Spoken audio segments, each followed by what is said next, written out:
we are talking about the voyage to the New World. So we're going to be reading this page together, the page right after your flaps that you did yesterday. So this page. And for now, I want you to turn and look at the map on the other side. So here's the page we're doing today. And look at the map that's on the other side. This is called the Age of Exploration because remember, like I said, that the people who were living right now did not know what the world looked like. They had not seen all of the world mapped out yet. They had some ideas, and a lot of their ideas were actually quite wrong. Did you know that at this time, most people believed that the world was not round like this, but that it was flat, just like this piece of paper? And that if you sailed too far, you would bloop, fall off the edge. Isn't that crazy? But that is what they believed. So at this time, Europe is where a lot of the people that we are learning about lived, here in Europe, this area. Where Christopher Columbus came from was right over here. Now they had already been over the land to China. But they wanted, instead of being able to go over land, because that was a pretty long trip and could be very dangerous, they wanted to be able to go by the ocean to reach China. Christopher Columbus believed that he could sail from where he was, sail across the ocean all the way around, and get to China. He had no idea what was in the middle. He had no idea that right in between where he was going to be starting and where he wanted to end up, there was this great big massive land that we call America. He did not know he would encounter this land. He was just hoping to find a way to China.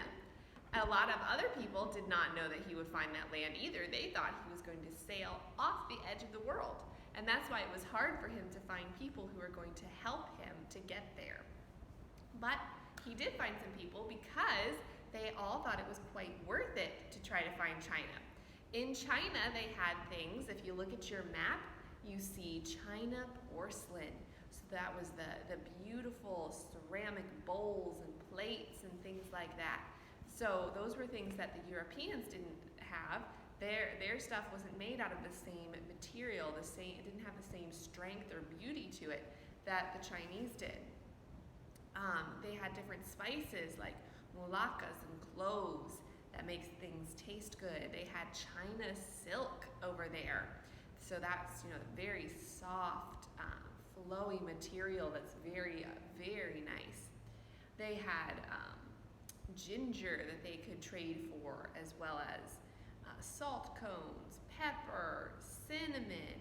They had precious jewels that they would find over there. So there were a lot of things that they wanted to be able to trade what they had to get from the Chinese. So that was their goal, to get over there. Now they knew whether or not the earth was flat or whether or not they ran into land, which they were not expecting. They knew they had to cross this great big ocean. And so they had to be prepared for that. Let's talk now about what a voyage on the ocean would have been like. So turn your page back over to where it says the Voyage of the New World, and you have the barco, you have the ship there. We're going to do it just like we've been doing it. I'll read it in English. Try to see how much you can understand, and then I'll read it in Spanish. The Voyage to the New World. The journey across the Atlantic Ocean to the New World was not an easy one. Rough seas would pound against the ship, causing the crew to get seasickness. There was a limited supply of food and water. Everyone had to eat small rations because they never knew exactly how long it was going to take to reach land. It was a long journey, depending on the destination and size of the ship and crew. The crew had to work hard to keep the ship on the right course and in tune with the wind and sea currents. Remember, it was very difficult to be able to move the ship like we move ships today. Everything was different. All that the ship was that big wooden thing with sails and something called a rudder to keep it going in the right direction. Let me read that in Spanish and you can see how much you understood. El viaje a través del Océano Atlántico al Nuevo Mundo no fue fácil. Los mares ásperos golpearon contra el barco, causando a la tripulación a conseguir enfermedad del mar. Have you ever been on a ship and you feel enferma, like you're gonna vomitar? Well, that happened to a lot of these sailors. Había un suministro limitado de alimentos y agua. Todos tenían que comer raciones pequeñas porque nunca sabían exactamente cuánto tiempo iba a tardar en llegar a la tierra. Fue un largo viaje dependiendo del destino y el tamaño de la nave y la tripulación. La tripulación tuvo que trabajar duro para mantener el barco en el camino correcto y en sintonía con las corrientes de viento y mar. Okay, how did you do? Do you feel like you understood? If not, that's okay. We're going to keep working on it. Don't you worry. So, right now, could you want to be a sailor back then? Would you have signed up to join Columbus on his trip? I want you to keep thinking about that. Listen to our whole story and see if you would have wanted to be one of the sailors with Columbus, if you would have been willing to get on the ship and do everything that they did. Okay, so now we're starting at during this time. We're right there. We're going to read down to here. During this time, there were no motors or engines to drive the ship. They were totally dependent upon the wind, currents, and the captain's navigation. No one knew what dangers lurked deep in the ocean. Some thought there were sea monsters or giant snakes. Many had heard stories about pirates raiding ships and taking crew members as prisoners.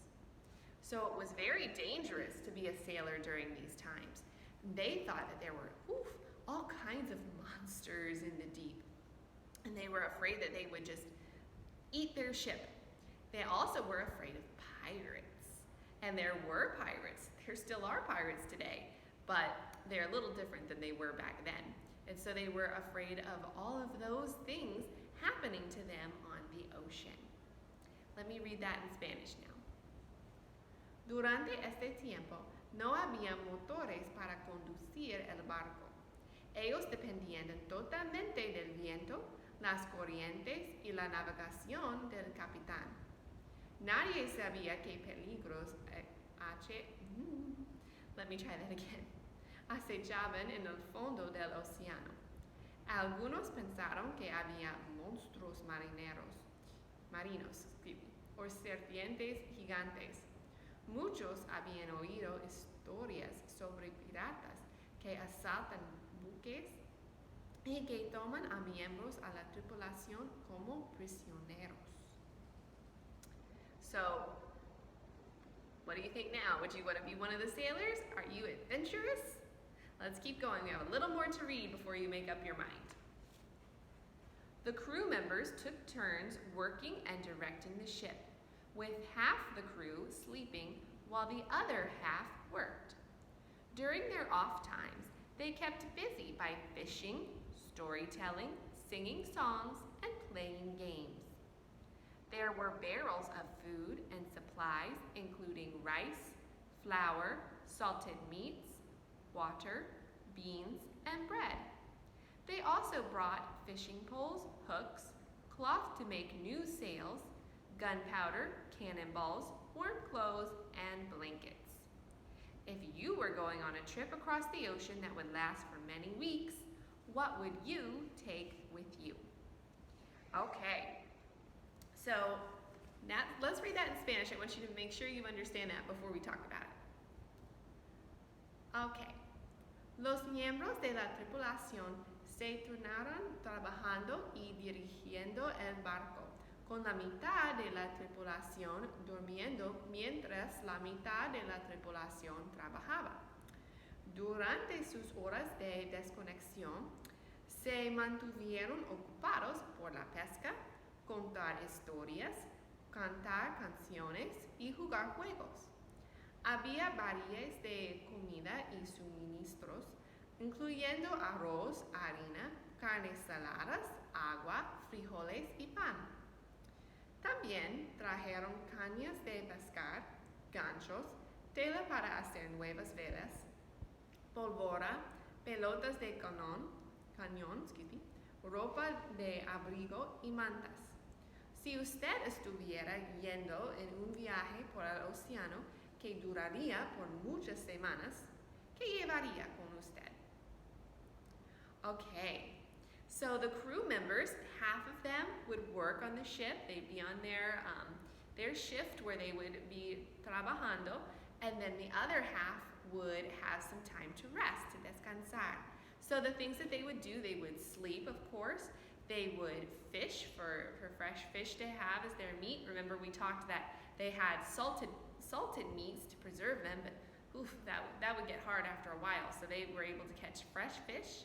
They played some games. They would tell grand stories, sometimes scaring each other.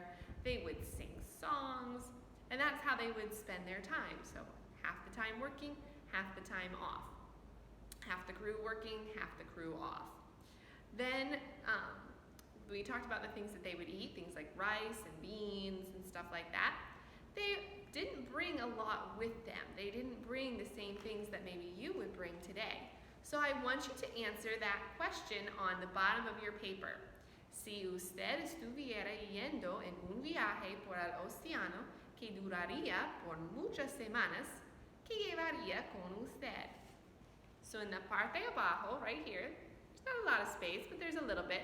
I want you to write the things that you would bring with you if you were going on a big trip like this. If you were going on an exploration, trying to find a new place, and you know that you would be gone for many weeks, what would you bring? I want to hear from you, okay? That's all that you need to do with your paper today. So not very much. And I hope that you guys have a wonderful weekend. I will see you in the next lesson. Bye.